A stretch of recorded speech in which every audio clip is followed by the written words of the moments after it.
So this module is about the process required to become a SERGS certified surgeon.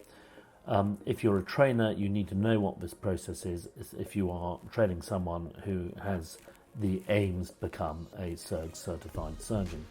So this module will probably change a bit over time, and it might be out of date by the time you watch it, but I think the whole idea of the module is to give you some idea that there is a process that's there, and that you should be pointing your students towards it. So this is the part of the SERGS website where the SERGS certified surgeons are, and we would expect people to be pointed towards this, and you'll see that we have a number of certified surgeons. I'm going to talk a little bit about credentialing in the next module. So currently there are three pathways. There's level 1, which is for trainees and young fellows. They're expected to complete level 1 before going on to level 2. Level 2 is for people who've completed level 1 or those who are existing consultant surgeons who are taking up robotics. And then there's the grandfathering process that may have ended by the time you watch this video. But it's important that you know that there are these pathways. I'm going to go on a little tangent now, I'm afraid. And you'll see why at the end of it.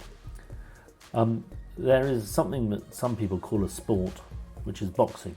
I don't think any endeavour where the primary objective is to cause permanent brain damage in your opponent a sport.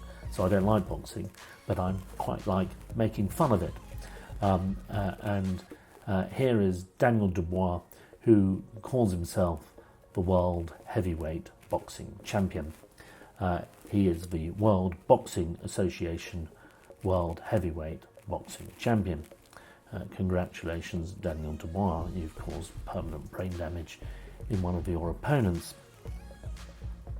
We then have Tyson Fury, who is the World Boxing Council Champion of the world. In fact, he's held this title before the pandemic.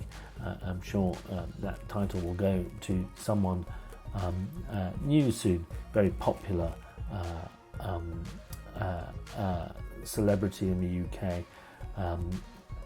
But he's also caused permanent brain damage in one of his opponents, so he gets celebrated as a heavyweight boxing champion of the world. We also have Alexander Usyk, who's Ukrainian. He is the International Boxing Federation World Heavyweight Champion of the world, World Heavyweight Champion.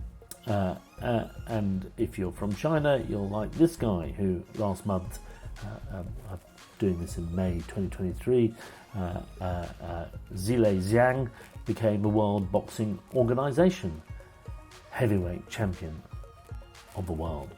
Or you could believe in something called The Ring, who also give away world championships, and they give the world champion to Alexander Usyk, who, by the way, once had 4 of these titles. So they're in a bit of a muddle. Lots of people wanting to be the regulators, and they're therefore currently 4 world heavyweight champions. And we could get into that pickle a bit with training, because there are lots of people offering training and certification, and we have to make sure that what's accepted, what we deliver, is accepted universally. So, for example, in Britain, we have a process that's managed by the British and Irish Association of Robotic Gynecological Surgeons.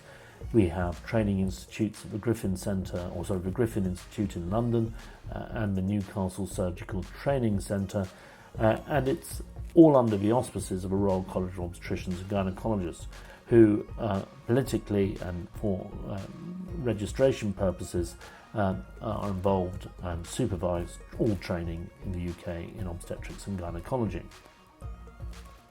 But then there's the Academy in Orsi, who many people have visited. They offer courses and they offer a training program that's currently in development, and we'll be accepting that, and we help and participate and collaborate with that.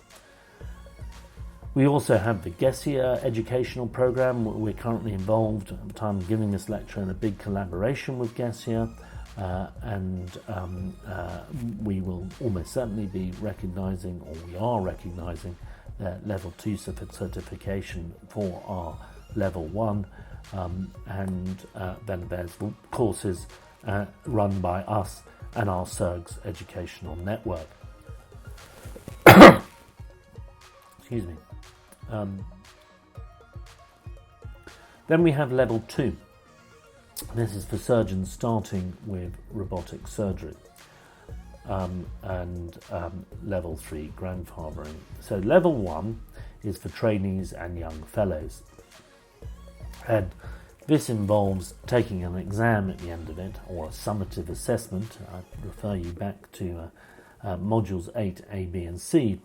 And what we expect is people to do an online training program organised by industry. I know CMR, Medtronic and Intuitive all have online training modules, and it's right and only proper that industry teach you how to use their instrument. And we'd expect people to use simulators for 10 to 40 hours until they feel competent at doing the exercises. I don't think you can do too much simulation. I still regularly go on the simulator. Simulators are around in most institutions now.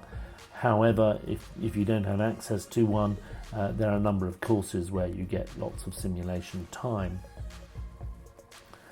Then you are expected to attend an exam day where you get 3 lectures about robotic surgery. We're putting some of those lectures online that can be accessed through the SERGS website, and 30 minutes warm-up simulation training. Then you take a theoretical exam of some multiple choice questions, and you do 7 simulator exercises where you're expected to reach a level or a target. Some people will fail. It is a summative assessment. It doesn't matter because you're getting additional simulated time when you do the exams, and you get to take it again, and it's really about having met proficiency in those particular exercises. So GESIA level 2 has some psychomotor skills involved in it also. You have to go through the laparoscopic arm, but this is to ensure that those who are in the GESIA program are included. As I said, we're doing a large collaboration with GESIA, which this training course may contribute, and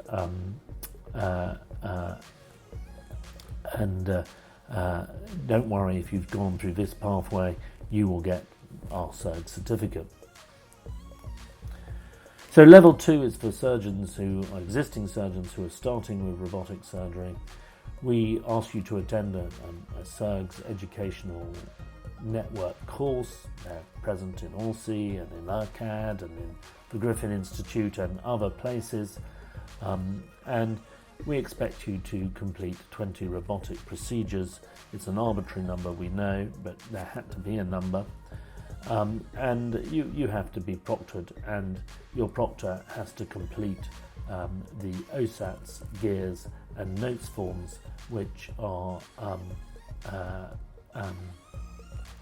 which we talked about in modules 8. It doesn't have to do it for every single one, but certainly there should be at least 1 and preferably 2 at the point of submitting your logbook. You need to attach course attendance certificate from maybe your ERCAD course, and you need to attach a video of a simple robotic hysterectomy. And you need to send that for review, and you will get your SERGS certificate. The final way is the grandfathering process. Now, at the time of this module, this may be completed, and I'm sorry if it's the case, but there are some people like me who haven't gone through this process because we started robotics 15 years ago and done thousands of cases, and we need to be included in this. Otherwise, if everyone doesn't have it, it doesn't demonstrate validity for the process. So there is a self-certification process where we sign a form and get a colleague to sign a form to say that we are appropriately trained. Of course, the next module will tell you about credentialing, which is the process of maintaining your certification. And this may change too, but just having a certificate does not say you are a proficient robotic surgeon. It just says that you've gone through a process of training in order to obtain proficiency. You self-certify as being proficient in whatever way you've gone through, and you hold the responsibility for that. And credentialing is about telling someone that you have a reflective practice and can participate in continuing professional development. So I will end this module here, and you can reflect on that.